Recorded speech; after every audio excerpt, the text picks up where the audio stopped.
सभी दोस्तों को सलाम नमस्ते। कहानी डिपो में आप सभी का स्वागत है।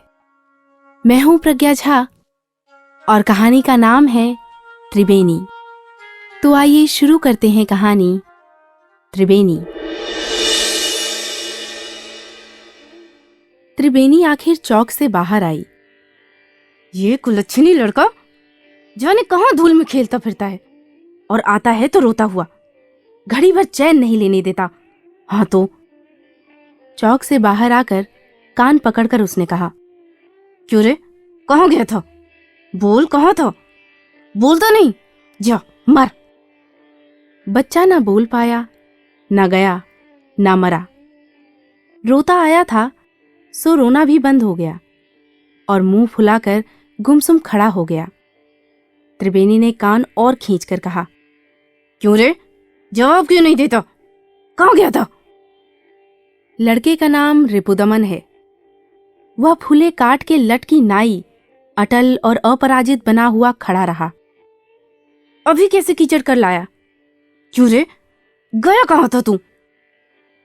कहकर त्रिवेणी घर में खाने को हो तो बच्चे के लिए लेने चली गई। रिपुदमन आंगन में अकेला रह गया। पहले तो वो खड़ा रहा, फिर उसके बाद चुपचाप बाहर निकला और पास के एक कुएं पर चढ़कर उसमें पैर लटकाकर बैठ गया। कुछ गज्जक रेवड़ी हाथ में लिए त्रिवेणी जो बाहर आई तो देखती है आंगन में चिड़िया का पूत भी नहीं है। बोली, पाची कहीं का, और एकदम चलती हुई दरवाजे से बाहर आ गई। पुकार कर बोली, ओ कहाँ गया रे? ले, ये ले। इतने में देखती क्या है कि वो सामने कुएं पर पैर लटकाए जो है वो है रिपुदमन। लपकी और बाह पकड़कर झटके से उसे उठाकर घसीटती हुई ले चली। घिसटते हुए बालक बोला, नहीं खाऊंगा, आज कुछ नहीं खाऊंगा। अब बालक ने अपना बोझ ही छोड़ दिया और धरती पर गिरा जाने लगा। उसको सीधा थामे रखने में त्रिवेणी की कलाई दुख चली। तब उसने बालक की बाह छोड़कर कहा, नहीं खाएगा, तू नहीं खाएगा, और ये कहकर उसे थप्पड़ों और लातों से मारने लगी। बालक रोया बिल्कुल नहीं, उल्टे उद्दंडता से चिल्लाता रहा, मार ले आज, तू खूब मार ले, जी भर के मार ले, मैं नहीं नहीं नहीं खाऊंगा। मत खा चंडाल, मत खा। कहकर हाथ की गजक और रेवड़ी को जोर से बच्चे के सिर पर पटक कर त्रिवेणी झींकती हुई घर में चली गई। अंदर चूल्हे के पास गई। आंच मंदी हो गई थी। उसने धुआं देकर जलती हुई लकड़ी को जोर से चूल्हे के भीतर किया। पास से उठाकर दूसरी लकड़ी को भी उसमें ठूंसा। फिर जोर जोर से फूंक मारने लगी और बीच बीच में झल्लाती जाती थी। आग आखिर बल आई। उसने चूल्हे की बटलोई को ठीक किया, फिर वहीं चूल्हे के बराबर माथे को हथेली में लेकर बैठी रही। अब तक नहीं आए, छुट्टी नहीं हुई। होगा कुछ। सच, अब मुझसे नहीं होता ये काम। वो जाने, उनका काम जाने। अब फिर ये सांसद आए साल सिर पर रखी है। भगवान, तूने औरत को क्यों जन्माया? आए दिन यही धंधे, तिस पर कलेश। मुझसे नहीं होता, नहीं होता, सिर तो फटा जाता है। कैसे करूं? उठकर कमरे में आकर खाट पर बैठ गई। उसका जी ठीक नहीं रहता। ब्याह के बाद से ही कुछ गड़बड़ हाल है। तबीयत अनमनाई मिचलाई रहती है। सिर में दर्द तो हर घड़ी बना रहता है। हरारत भी लग आया करती है। आराम चाहती है पर आराम कहाँ मिलता है, और मिलता है तो उससे भी उकताहट जल्दी आ जाती है। एक दिन कटता है, दूसरा दिन आ जाता है। उसकी समझ में नहीं आता ये दिन पर दिन आते क्यों हैं, कहाँ से आते हैं। सब कुछ एक साथ खत्म क्यों नहीं हो जाता? जीना एक दिन के लिए हो और खूब खुशी से फुलझड़ी की तरह उस दिन को जी लिया जाए, फिर अगले दिन के लिए कुछ रहे सही ही नहीं। ऐसा हो तो क्या बुरा है? देखो, पड़ोस में उनके घर कैसी हंसी रहती है, बच्चे कैसे फूल से खिले रहते हैं। एक हम हैं कि हैं तो हैं। वक्त क्या हो गया, वो आते ना हो। सोचने लगी कि वो उठे, जाकर गर्म पानी ठीक कर दे, कुछ नाश्ते का बंदोबस्त कर दे, क्योंकि वो आते होंगे। त्रिवेणी के पति मनसाराम स्कूल में मुदर्रिस हैं, 24 रुपए माहवार पाते हैं। ब्याह को 5 से कुछ ही ऊपर साल हुए हैं। बड़ा बच्चा रिपुदमन है ही। एक लड़की हुई थी जो 1 बरस के ऊपर की होकर चेचक में जाती रही। दूसरा बच्चा मरा हुआ पैदा हुआ और आखिरी गर्भ गिर गया। इस तरह 3 प्राणी हैं। सो 24 रुपए में एक तरह से गृहस्थी मजे में निभ जाती है। 2-4 रुपए बचाकर वे दोनों जने आइंदा के लिए सैंत कर जोड़ते भी जाते हैं। इस भांति गृहस्थी की गाड़ी चल ही रही है। चल तो रही है, पर चूं-चूं भी करती जाती है। जिया जा रहा है, पर जीने का कुछ रस नहीं मिल रहा। दोनों जने मिलते हैं, बोलते हैं, आए साल दोनों अपने बीच नई सृष्टि भी करते हैं, पर ढर्रा चल रहा है। जो हो रहा है हुए जा रहा है। कुछ लुत्फ नहीं, सार नहीं, मानो सब कुछ बीतने के लिए बस बीत रहा है। मौत आएगी तब कहीं छुट्टी होगी। त्रिवेणी सोच रही थी कि अब उठूं, जाऊं उनके लिए पानी ठीक कर दूं। इतने में पति आ गए। रास्ते में उन्होंने देखा था कि रिपुदमन धरती से चिपटकर पड़ा है। रूठा मालूम होता है, शायद पिटा हो। उन्होंने पूछा था, क्यों रे, क्यों रो रहा है? जब पूछने पर और बांह पकड़कर झटकने से भी लड़का नहीं बोला, तब मास्टर ने कहा, मां ने मारा होगा। क्यों? बालक फिर भी कुछ न बोला। इस पर भारी मन से मास्टर बच्चे को वहीं छोड़ चुपचाप चले आए। त्रिवेणी उठ रही थी कि पति को आता देखकर खाट पर ही बैठी रही। पति कमरे में आए, साफा उतारकर खूंटी पर लटका दिया, कोट भी उतारकर टांग दिया और बिना बोले चुपचाप बाहर आंगन में आ गए। वहीं घड़े से पानी लेकर हाथ मुंह धोने लगे। त्रिवेणी बैठी देखती रही। दोनों में से कोई कुछ नहीं बोला।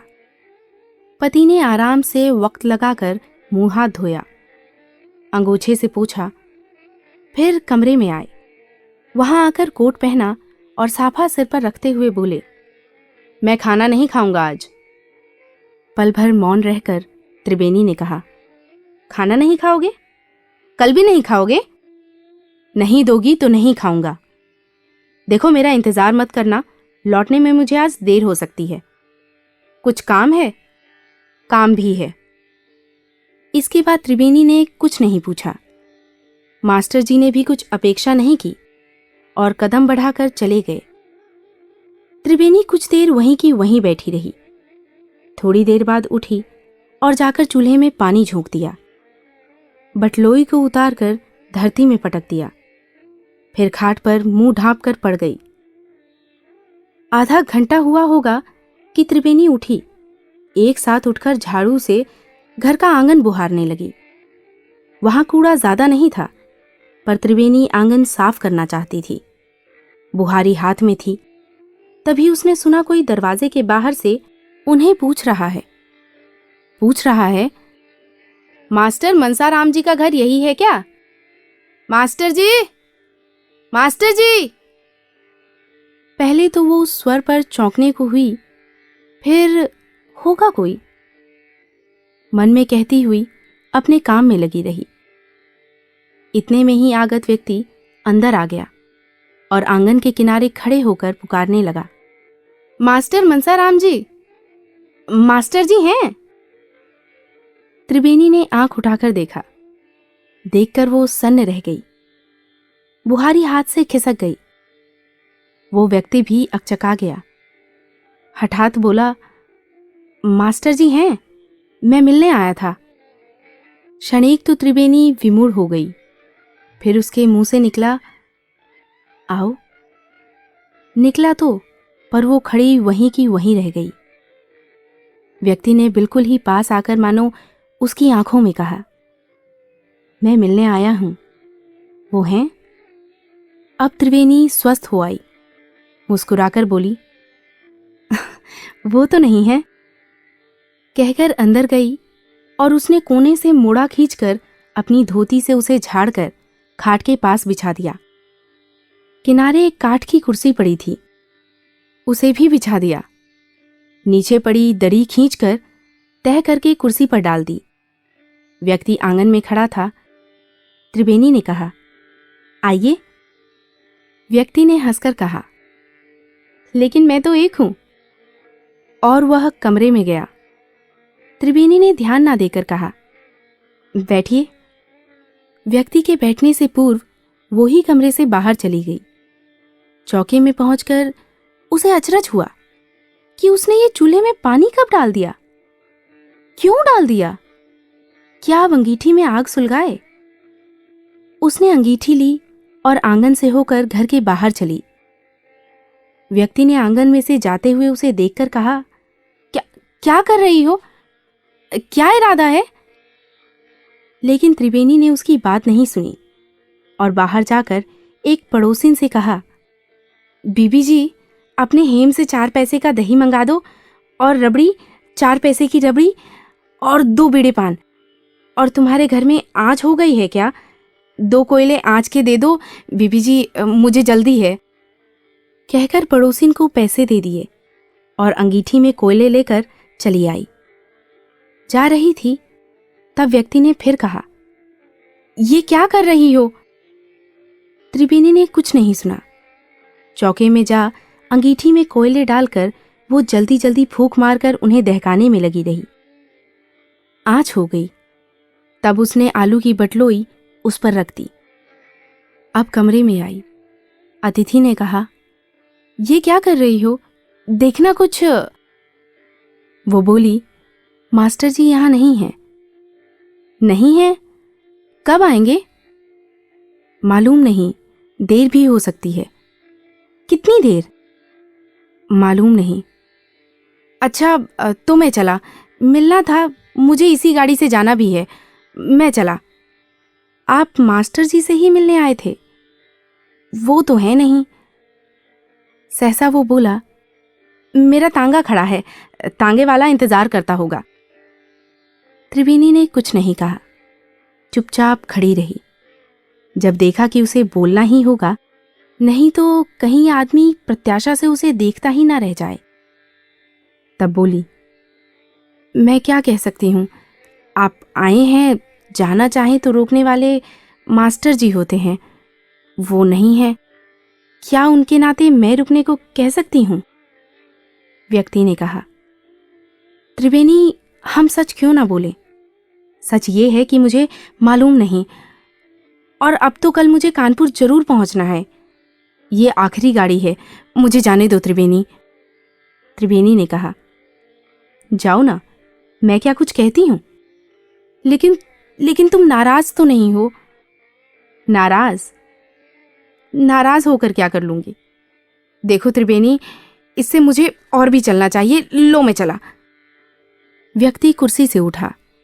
त्रिवेणी दरवाजे की राह छोड़कर अलग हो गई। जैसे किसी की राह के बीच में खड़ी होने वाली वो होती कौन है?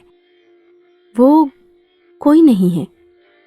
पति की पत्नी है और पति इस समय नहीं है। व्यक्ति ने कहा, अच्छा तो त्रिवेणी, मुझे माफ करना। त्रिवेणी कुछ नहीं बोली। व्यक्ति चलकर आंगन में आ गया। कमरे में से ही अब त्रिवेणी ने कहा, लेकिन सुनो, मैं पूछती हूं, तुम आई ही क्यों? व्यक्ति मुड़कर त्रिवेणी की ओर देखता हुआ खड़ा रह गया। दिन हुए। जिंदगी में एक बात आई थी, वो आई नहीं कि बीत गई। उस नन्ही सी बात की समाधि के ऊपर से बरस बरस धड़धड़ाते हुए निकल गए। वही बीती बात उन सब वर्षों को व्यर्थ बताकर आज कोपल फोड़कर हरी हरी उठाना चाहती है। क्या? ना, सो ना होने देना होगा। अतिथि कुछ ना बोला। त्रिवेणी ने कहा, नहीं आते तो कुछ हर्ज था क्या? व्यक्ति ये सुनकर एकाएक लौटकर कमरे में आ गया। और कुर्सी पर बैठ गया। बैठकर स्थिरता से बोला, सुनो त्रिवेणी, इसके बाद गाड़ी रात के 1 बजे जाती है। लेकिन खैर, एक काम करो, तांगे में से सामान मंगवा लो। सामान मंगवा लूं? हाँ, मंगवा सकती हो। ये है तांगे वाले के पैसे। पर त्रिवेणी, बड़ी दया हो अगर ना मंगवाओ। मेरे यहाँ रहने से किसको सुख मिलेगा? तुमको नहीं, मुझको नहीं, फिर किसको? त्रिवेणी, मैं फिर कहता हूं, मुझको जाने दो। त्रिवेणी कुछ देर चुप रही, फिर धीमे से धीमे बोली, मैं तो कुछ भी नहीं कहती। मैंने कभी तुम्हें लिखा, तुम्हें बुलाया, फिर तुम क्यों आए? व्यक्ति लज्जा से कुछ लाल हो आया, जैसे अभियुक्त हो। बोला, मैं ये नहीं जानता था त्रिवेणी, सच नहीं जानता था। नहीं तो उस समय शीघ्रता से त्रिवेणी ने कहा, जाना बिल्कुल जरूरी है। जरूरी? लेकिन मैं तुमको एक क्षण भी दुख नहीं दे सकता त्रिवेणी, इसलिए बिल्कुल जरूरी है। इतने में पड़ोसिन का वो लड़का हेम चाची चाची कहता हुआ अंदर आया और 4-4 पैसे का दही और रबड़ी और 2 बीड़े पान दिखाकर बोला, चाची देख, मैं दौड़ कर लाया हूं। दही वाला कम देता था, मैं भला कम लेने वाला हूं? मेरा नाम है हेम। मैंने कहा और रख, उसने और रखा। मैंने कहा और रख, वो इधर उधर करने लगा। चाची, उसने समझा मैं लड़का हूं। मेरा नाम है हेम। मैंने कहा रखता है या नहीं? चाची, रखवा के छोड़ा, रखवा के। चाची, अब तुम ही बताओ, इस काम का मेरा 1 पैसा हुआ कि नहीं? क्यों चाची? चाची, त्रिवेणी ने कहा, 1 नहीं 2 ले। ला, ये चीज यहां मोड़े पर रख दे। और देख हेम भैया, चौके में से दौड़कर एक तश्तरी तो ले आ। तश्तरी आ गई, सामान उस पर रख दिया। 2 पैसे हेम ने पाए और वो उछलता हुआ भाग गया। अब त्रिवेणी ने अतिथि से कहा, तो मैं खाना ना बनाऊं? अतिथि ने आश्चर्य से कहा, खाना? खाना बनाने की सोच रही थी? कहो तो ना बनाऊं? अतिथि ने जोर से कहा, नहीं नहीं, बिल्कुल नहीं। मैं मानता हूं मैंने गलती की, मैं आया। मैं नहीं खाऊंगा, मैं नहीं खा सकता। मैं इसी गाड़ी से चला जाऊंगा। त्रिवेणी उसे देखती रही, बोली, तो इन चीजों को वापस कर दूं? मेरे 10 पैसे खर्च हुए हैं। 10 पैसे जानते हो? पर तुम बड़े आदमी हो, क्या जानोगे? कहकर वो कठिन हंसी हंसी, बोली, और इन्हें अब वापस कौन करेगा? व्यक्ति कुछ देर तो मानो सहमा सा रह गया, फिर एकाएक वो खिलकर जोर से हंसा, जोर से बोला, छोड़ो छोड़ो, अच्छा ये बताओ, तुम्हारे क्या बाल बच्चे हैं? कहकर वो और भी हंसा। त्रिवेणी की मुस्कुराहट फैल गई, पर वो मुस्कुराहट कठिन से और कठिन हो आई। बोली, बाल बच्चा है? क्यों नहीं, 4 हुए, है 1। बाहर तुम्हें कोई मिला नहीं क्या? व्यक्ति की हंसी भी इस पर सहसा रुक गई। मूड बना वो बोला, क्या? त्रिवेणी ने उसी भाव से कहा, क्या नहीं, बाल बच्चा। सच, तुम्हें बाहर कोई नहीं मिला? व्यक्ति ने हंसकर कहा, तुम जाने कैसी बातें करती हो, पर सचमुच एक लड़के से मैंने मकान पूछा था। वो धरती पर पड़ा था, मेरी बात सुनकर चुपचाप उठा और मुझे ये मकान बता गया, फिर जाकर वहीं लेट गया। लेकिन तुम क्या कह रही हो? मैं कह रही हूं बाल बच्चा। और उसकी हंसी और भी अनबुझ हो गई। त्रिवेणी की इस हंसी को देखकर व्यक्ति कांप कर पीला पड़ गया, फिर एकाएक व्यस्त भाव से बोला, देखो देखो, मैं कहता ना था मुझे जाना चाहिए। देखो अब तुम रो रही हो। मैंने सच बहुत बड़ी भूल की। मैं आया, मुझे माफ करो त्रिवेणी, मैं चला। त्रिवेणी, इसी मिनट चला जाता हूं मैं। फिर तुम क्यों रो? इस आदमी के मन की व्यथा को क्या वो समझती नहीं? तब वो अपने आंसुओं को कैसे बहा दे? उसे अपना दुख, अपना पाप मालूम हुआ। वो गुमसुम खड़ी रह गई। आंखों में जो पानी आ रहा था वहीं रुक गया और सचमुच वो प्रसन्न बनी बोली, कभी राजी खुशी का खत साल 6 महीने में नहीं डाल सकते? इतना काम रहता है? व्यक्ति ने रुककर कहा, काम? पर अब तो खत डाल ही नहीं सकता। बताओ क्यों डालूं? और राजी खुशी, ओह, राजी और खुशी तो मैं सदा का हूं। त्रिवेणी ने असमंजस में कहा, अच्छा, जैसी तुम्हारी मर्जी। मेरी कुछ इच्छा नहीं है, खुश रहो, बस यही चाहिए। अच्छा, और तो कुछ ना खा सके? लो ये पान तो ले लो। हाथों से उठाकर त्रिवेणी ने तश्तरी सामने कर दी। अतिथि ने रुककर कहा, पान? मैं। त्रिवेणी अभी हठात मुस्कुराई, बोली, पान भी नहीं खाते? तो जाने दो। व्यक्ति ने उस मुरझाई मुस्कान को देखा और जल्दी मचाकर कहा, अच्छा लाओ, जल्दी लाओ। और रखकर फिर उठाई हुई त्रिवेणी के हाथों में थमी तश्तरी में से मानो झपटकर बीड़ा उसने उठा लिया। त्रिवेणी ने कहा, इधर स्टेशन से तो कभी कभी गुजरते होंगे, यदि काम का हरज ना हो, छठे छमाहे दर्शन दे दोगे तो ऋण रहेगा। व्यक्ति ने कहा, ऋण? तुम जानती नहीं त्रिवेणी, लेकिन तुम्हारे प्रताप से अब ये कसूर मुझसे ना होगा। ये कहकर हठपूर्वक अपने को संभाल कर चल ही दिया। पान हाथ में रहा। त्रिवेणी देखती रही, फिर मानो मूर्छा से जागकर एकदम कर्तव्य तत्पर हो पड़ी। सोचने लगी, रात को जब पति आएंगे, मैं उनसे क्षमा मांगकर अपने आंसुओं से उनका सब क्रोध बहा दूंगी। मैं बड़ी स्वार्थीन हूं मैं। इसी तरह की बातें सोचते सोचते वो बाहर गई और बच्चे को गोद में उठाकर चूमती हुई घर ले आई। उससे रो रो कर माफी मांगने लगी और मनाने लगी, लेकिन बच्चे ने जब तक दोने की पूरी रबड़ी नहीं खा ली तब तक प्रकट नहीं होने दिया कि उसका क्रोध तनिक भी मंद हुआ है। उस समय उस नारी में ये भाव हुआ कि ये बच्चा इतना बड़ा क्यों हो गया कि आज मैं इसे अपना स्तनपान नहीं करा सकती। उसकी छाती में मानो दूध उमड़ने लगा। तो ये थी कहानी त्रिवेणी, जिसके लेखक थे जैनेंद्र। कहानी आपको कैसी लगी हमें जरूर बताइएगा। आपकी प्रतिक्रिया हमारे लिए महत्वपूर्ण है।